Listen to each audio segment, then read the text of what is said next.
ನಮಸ್ಕಾರ. ನಾನು Ramakant Nargun, national chief coordinator, national education committee. ನೋಡಿ ಸ್ವಾಮಿ, ನೀವು ನನ್ನ ವಿಡಿಯೋನ ವೇಟ್ ಮಾಡ್ತಾ ಇದ್ದೀರಿ. ನನಗೆ ಗೊತ್ತಿದೆ ನಿಮ್ಗೆ ಯಾವ ಥರದ ಸಮಾಧಾನ ಹೇಳಬೇಕು. ಅದೊಂದು ದೊಡ್ಡ ಪ್ರಶ್ನೆ ಆಗಿಬಿಟ್ಟಿದೆ ನಮ್ಮಲ್ಲಿ. ನಿಜವಾಗ್ಲೂ ಹೇಳಬೇಕಂದ್ರೆ, ನಾವು ಯಾರು ತಪ್ಪು ಮಾಡಿದ್ದೀವಿ ಸ್ವಾಮಿ? ನಾವು ಪೆನ್ಷನ್ದಾರ ತಪ್ಪು ಮಾಡಿದ್ದೀವಾ? ನಾವು ದುಡ್ಡು ಸರ್ಕಾರಕ್ಕೆ ಕೊಟ್ಟು ತಪ್ಪು ಮಾಡಿದ್ದೀವಾ? ಮೇಲೆ ಕಾರ್ಯಕ್ರಮಗಳನ್ನು ಮಾಡಿದ್ದು ತಪ್ಪು ಮಾಡಿದ್ದೀವಾ? ಅದಕ್ಕೆ ಉತ್ತರ ಸಿಗುತ್ತಾ ಇಲ್ಲ ನಮಗೆ. ಎಷ್ಟು ಸಾರಿ ಹೋಗ್ಬೇಕು ನಾವು ಡೆಲ್ಲಿಗೆ? ಎಷ್ಟು ಸಾರಿ ಮಿನಿಸ್ಟರ್ನ ಮೀಟ್ ಮಾಡಬೇಕು? ಎಷ್ಟು ಸಾರಿ ಪ್ರೈಮ್ ಮಿನಿಸ್ಟರ್ ಮೀಟ್ ಮಾಡಬೇಕು? ಲೇಬರ್ ಮಿನಿಸ್ಟರ್ ಮೀಟ್ ಮಾಡಬೇಕು?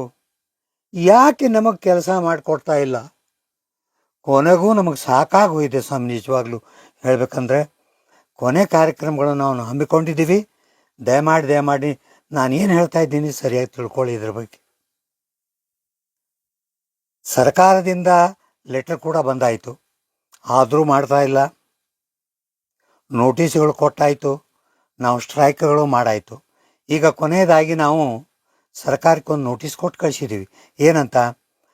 ನಮ್ಮ ಕಾರ್ಯವನ್ನು, ಪೆನ್ಷನ್ ಪ್ರಾಬ್ಲಮನ್ನು ಬೇಗನೆ ಮಾಡದೆ ಹೋದರೆ 9, 10, 11 ಮಾರ್ಚ್ 3 ದಿವಸ ದೊಡ್ಡ ಕಾರ್ಯಕ್ರಮವನ್ನು ನಾವು ಜಂತರ್ ಮಂತರ್ನಲ್ಲಿ ಹಮ್ಮಿಕೊಂಡಿದ್ದೀವಿ.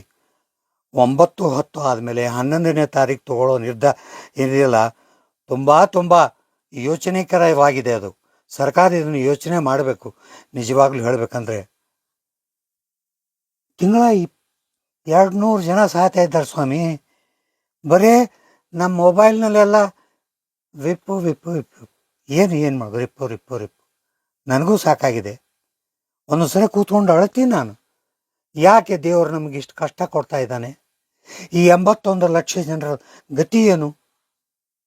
ಎಷ್ಟೋ ಜನರಿಗೆ 2 ಹೊತ್ತು ಊಟ ಇಲ್ಲ ಸರ್. ನಿಜವಾಗ್ಲೂ ಹೇಳಬೇಕಂದ್ರೆ, ನಾವು ಅವ್ರಿಗೋಸ್ಕರ ಹೊಡೆದಾಡ್ತಾ ಇದ್ದೀವಿ.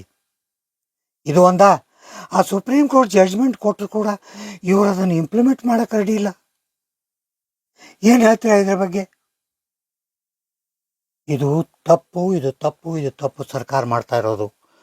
ನಾವೇನು ನಿರ್ಧಾರ ಈಗ ತೆಗೆದುಕೊಂಡಿದ್ದೀವಿ ಅದರ ಬಗ್ಗೆ ನಾವು ಸರಿಯಾದ ವಿಚಾರ ಮಾಡಿ ಈ ಡೆಲ್ಲಿ ಚಲೋ ಕಾರ್ಯಕ್ರಮವನ್ನು ಹಮ್ಮಿಕೊಂಡಿದ್ದೀವಿ.